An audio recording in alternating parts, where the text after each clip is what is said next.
اعوذ باللہ من الشیطان الرجیم بسم اللہ الرحمن الرحیم لا یؤاخذکم اللہ باللغو فی ایمانکم ولکن یؤاخذکم بما عقدتم الایمان فکفارته اطعام 10 مساکین من اوسط ما تطعمون أهليكم أو كسوتهم أو تحرير رقبة فمن لم يجد فصيام 3 أيام ذلك كفارة أيمانكم إذا حلفتم واحفظوا أيمانكم كذلك يبين الله لكم آياته لعلكم تشكرون. Surah Ma'idah, ayat verse 89, the translation is لا يؤاخذكم الله, Allah will not hold you accountable بِاللَّغْوِ فِي أَيْمَانِكُمْ, for your useless oaths. وَلَكِنْ يُؤَاخِذُكُمْ, but Allah will hold you accountable بِمَا عَقَّدتُّمُ الْأَيْمَانِ, for your binded oaths.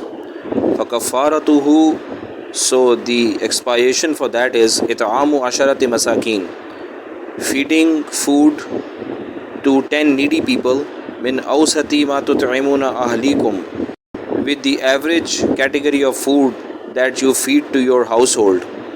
أَوْ كِسْوَتُهُمْ, or clothe these 10 needy people. أَوْ تَحْرِيرُ رَقَبَةٍ, or free a slave. فَمَنْ لَمْ يَجِدْ, so whosoever is not able to do these 3 things, فَصِيَّامُ 3 أَيَّامٍ, then the expiation is fasting for 3 days.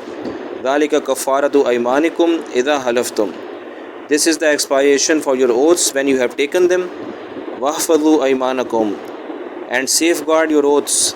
كَذَلِكَ يُبَيِّنُ اللَّهُ لَكُمْ, similarly Allah SWT clarifies for you آيَاتِهِ, his verses, لَعَلَّكُمْ تَشْكُرُونَ, so that you may be thankful.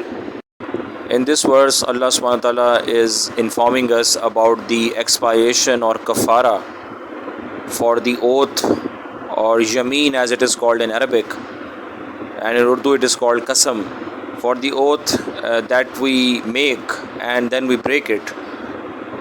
So before that, it is important to understand that there are 3 types of oaths in Islam. 2 of them are related to the past and 1 of them is related to the future. So the first oath is called Yameen-e-Lagh, or an unnecessary oath or a useless oath. Lagh means something useless for your dunya or akhirat.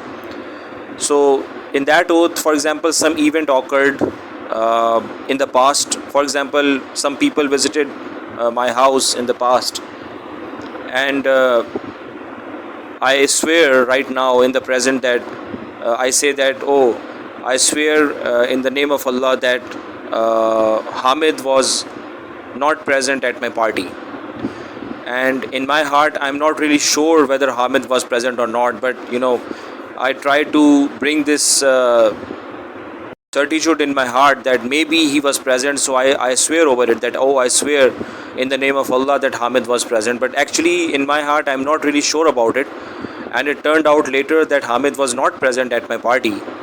So, and then this type of yameen is called Yameen-e-Lagh, and in this neither do I have to pay some expiation, nor will I get the sin. This is not a sin, and neither do I have to pay an expiation, because obviously I am not sure myself, so I can't be held accountable for it. But it's still better to do istighfar that, oh, my oath, it went wrong. Similarly, if the word yameen or qasam, or the by God, I swear by God, if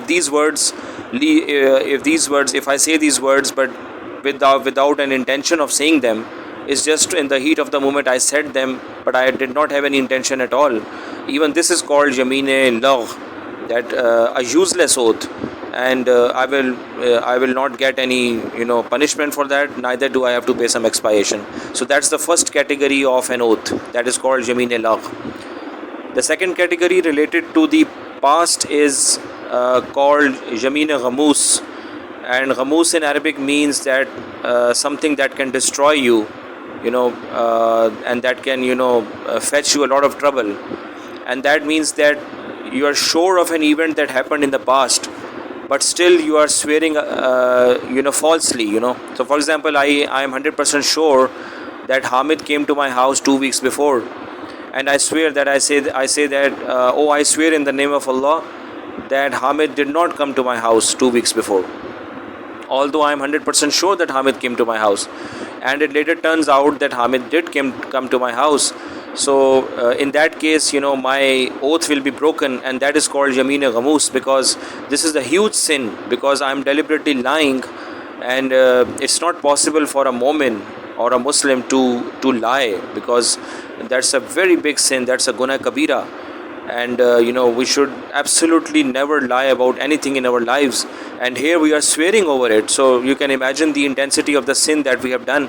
So the only solution for that is that we do istighfar, that we feel ashamed of what we have done, and then we do istighfar, that oh Allah, forgive the sin that has occurred because of this. And then the third thing is that I make a firm intention to not to do such an oath again in the future. So that is called istighfar. Istighfar does not mean that we say astaghfirullah, astaghfirullah, astaghfirullah. It does not. That's not istighfar. It's three things combined together. So the expiation, we can say, for this Yameen Ghamus is only istighfar, and you got to be really repentant, and it's better to even shed some tears, because it's a huge sin. And the third type of oath which is mentioned in this ayah is called Yameen Munaqida, or a binded oath, that you have taken an oath of something in the future. For example, you say that after 2 weeks I swear that after 2 weeks, I swear in the name of Allah that after 2 weeks I will go from this city to this city at 9 o'clock in the morning, or I swear that after 3 weeks I will stop eating this food. Or I swear that now I will never talk to you again. So all these kinds of oaths are called Yameen Munaqida, because you are in your senses. You are not like doing this impulsively. You are in your senses, and you may be angry, obviously, but you are in your senses. You are not sleeping about it. So you make this oath, and this is called Yameen Munaqida, that you binded it. So Aqad means that a binding. You tie a knot over it, that okay, I'm going to do that. So if you break your promise, which obviously could be a quite common thing for some people who are in the habit of making promises again and again over small things, so then the expiation or the kafara is that one of the things you can do is to give food to 10 people for 1 day. That means that you feed them twice. You feed 10 people twice. You feed 10 people twice. So these people should be masakin, that should be needy of the food. They should, that means that they need the food. Obviously, they are needy people who are dependent on you for food. So you find them and you feed them food, 10 people for 2 times. You give them food twice for 10 people. And here the word that is used is it'am. It'am means that either you can invite them for food, so you can call them to your house and feed them, or you can also give them food. So you can pack your food, and then you can just give them this is your food this is your lunch and dinner, so 2 times I'm giving you food, so here you go. Okay, so you can give it together. So here also some fuqaha have said that the amount of food that you need to give is equivalent to the sadaqah fitr. But we have to make sure that they eat properly. So if the sadaqah fitr, if you believe that it is not enough to feed each person twice, so you can increase that and give them food. But the condition that Allah has put here is that min awsati ma tut'imuna ahlikum, and that means that you should give them food which is equivalent to the food that you feed your household. There should not be some luxury food which can put you into trouble, and so you need to arrange a lot of finances for that. So it's just the common food that you eat in the house every day. So that is the food that you need to give to these needy people. And the second thing you can do is that you can give them clothes. So the normal clothes that they need to just cover themselves up. The average clothing that some people wear in a particular area or locality. So you can give clothes to these 10 people. And the third thing you can do is that you can free a slave.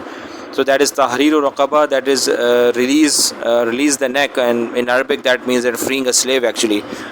And then if you're not able to do any of these three things, then the orders are to fast for 3 days, because fasting is definitely something which every Muslim can do, provided that he or she has the strength to do it.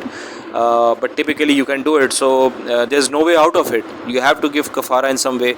So you can fast for 3 days. And here Imam Abu Hanifa rahimullah, he has specified in fiqh Hanafi that you need to fast for 3 consecutive days, because of the because you have sworn something and then you've broken it, so it's better to fast for 3 consecutive days. And then Allah subhanahu wa ta'ala says, ذَلِكَ كَفَارَةُ أَيْمَانِكُمْ إِذَا حَلَفْتُمْ. So what that means is that you can only give the kafara for an oath when you have broken it. So if you take an oath, if you take a yameen munaqida, and then you become sure that you will break it sooner or later, and then you start giving kafara, so that is not allowed. So you can only give kafara when you have broken your oath. So, and then Allah subhanahu wa ta'ala says, it's very connected thing, وَحْفَظُوا أَيْمَانَكُمْ. So instead of landing yourself in so much trouble, that freeing the slave, or clothing people, or giving them food, and you're fasting for 3 days, you need to, this is a nafal fast obviously. So you can just avoid swearing too much. وَحْفَظُوا أَيْمَانَكُمْ, that be very sure when you take an oath, then don't get into the habit of taking oaths on small things on a daily basis. So be very careful when you take an oath, because it is against the character of a mu'min or a Muslim that he swears excessively in the name of God. So that is not acceptable, that is not advisable. So Allah subhanahu wa ta'ala says, كَذَلِكَ يُبَيِّنُ اللَّهُ لَكُمْ آيَاتِهِ. So in this way, I am explaining to you everything. I am explaining my verses to you, لَعَلَّكُمْ تَشْكُرُونَ, so that you become thankful that that Allah subhanahu wa ta'ala is giving us the guidance, like we asked in the Surah Fatiha, Ihdina as-Sirat al-Mustaqim. So the whole Quran is the explanation of Sirat al-Mustaqim. So Allah subhanahu wa ta'ala is saying that you should be thankful that I am telling you, and then you should immediately start acting on these things so that you may be successful.